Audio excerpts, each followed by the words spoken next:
الحمد لله الهادي لأحسن الأقوال والأعمال والأخلاق، لا يهدي لأحسنها إلا هو، ولا يصرف سيئها إلا هو. أحمده تعالى وأشكره وأتوب إليه وأستغفره، وأشهد أن لا إله إلا الله وحده لا شريك له، وأشهد أن نبينا محمدا عبده ورسوله المبعوث بالخلق القويم والداعي إلى الصراط المستقيم. اللهم صل وسلم وبارك عليه وعلى آله وصحبه ومن تبعهم بإحسان إلى يوم الدين وسلم تسليما كثيرا. أما بعد، إقرد رب العالمين إن الدين عند الله الإسلام. فغيوساد الدين الإسلام وكنا بين العقيدة غيك صحان، وغادي ينشر الخير ذي الفضيلة وذي حارب الشر ذي الرذيلة، وذي سقم لفعين العباد وذي قوم الأخلاق إنسان. ولهذا غد نف من بين تمثالين يدعو غرس الإسلام الأخلاق العالية، أخلاق ساعة غزال ضم قران الدين النو. ولهذا يبين غد النبي صلى الله عليه وسلم أنه من بين الأسباب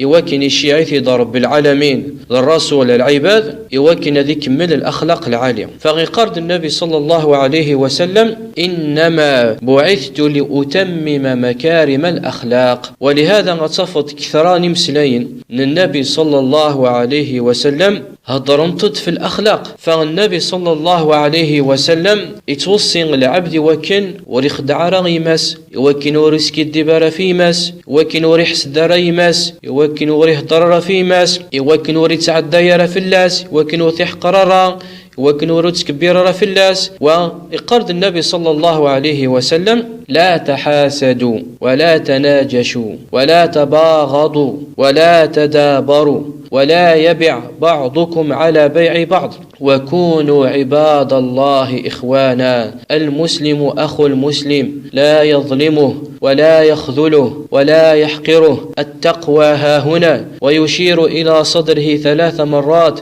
صلى الله عليه وسلم بحسب امرئ من الشر أن يحقر أخاه المسلم. كل المسلم على المسلم حرام، دمه وماله وعرضه. فذوين ذي الإسلام يتوصينس الأخلاق العالية. وفي حقيقة الأمر أدنى في كنيق الواقع أنه نتعيش للأسف الشديد أزمة أخلاقية. يارو رقص سمطوثيس ديار الجار ذي الجاريس، ديار الدرية ذي مولانيس، وحيد التجار من جهة الصدق ذي الأمانة. ولهذا اعتنى الإسلام الأخلاق امتيا شيء. فغيبين نغد النبي صلى الله عليه وسلم أنه الأخلاق العالية سعى لجر ضمقرا. فانقرد النبي صلى الله عليه وسلم ما من شيء في الميزان أثقل من حسن الخلق. وغد نف كذلك أنه رب العالمين يتضاعف الأجر، يتضاعف الثواب ذي الحسنات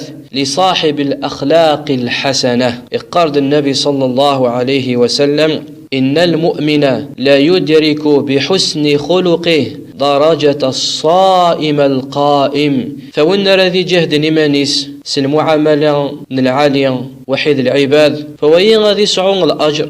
أمنا راضي تزومون التطوع، ومن راضي تقييم من الليل هذا سعون الأجر كيف. الأخلاق العالية السبة من بين الأسباب يوكنك يحب رب العالمين، وميلا يحب بك رب العالمين، وميلا تصوتت ظليتك وياكي لان يتحبثنا رب العالمين أثن تفغط قليبوتك نسقارن القباين. فغادي لي رب العالمين ديديش وكي تجرى رب العالمين هذه لذيه الوقت الضيق، هذه لذيه الوقت المحنة. فالنبي صلى الله عليه وسلم يقرض إن أحب عباد الله إلى الله أحسنهم خلقا. وقال صلى الله عليه وسلم إن الله يحب معالي الأخلاق ويكره سفسافها. فما يلث لي تقويش نغي تحبين رب العالمين، لا شك أنه أذ يجعل رب العالمين الخلقسك حبا. ولهذا قال النبي صلى الله عليه وسلم إن الله إذا أحب عبدا نادى جبريل فقال يا جبريل إني أحب فلان ابن فلان فأحببه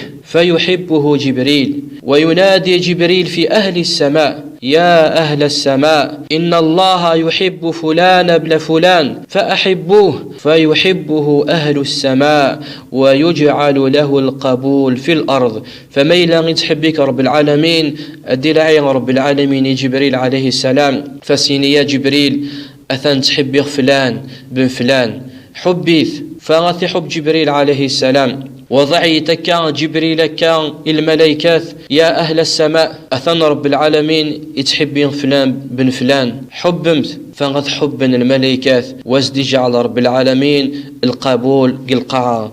وما إلا يتحبك رب العالمين لا شك أنه الخلق مزوار أرك حب هو نبينا محمد صلى الله عليه وسلم. فغتسيليد دوينا غيلا نتحبيث النبي صلى الله عليه وسلم وغتسيليد كويشني غيلا نقرب في النبي صلى الله عليه وسلم يوم القيامة. ولهذا قرد عليه الصلاة والسلام إن من أحبكم إلي وأقربكم مني مجلسا يوم القيامة أحاسنكم أخلاقا. فغتلد كويكني غيلان قربون في النبي صلى الله عليه وسلم وما إلا ثلد كويكيلان قربون في النبي صلى الله عليه وسلم أذي لي أمكانيه قل جنث لأنه سقسان النبي صلى الله عليه وسلم ذا شوذ الحاجة الكثرة غيش من العبادة الجنث فغنيس النبي صلى الله عليه وسلم تقوى الله وحسن الخلق. فبسبب الأخلاق العالية أصيل يعني من أهل الجنة. قال الله جل وعلا وتلك الجنة أورثتموها بما كنتم تعملون. فاللهم اهدنا لأحسن الأعمال والأخلاق والأقوال لا يهدي لأحسنها إلا أنت واصرف عنا سيء الأعمال والأخلاق والأقوال لا يصرف سيئها إلا أنت. وسبحانك اللهم وبحمدك أشهد أن لا إله إلا أنت أستغفرك وأتوب إليك.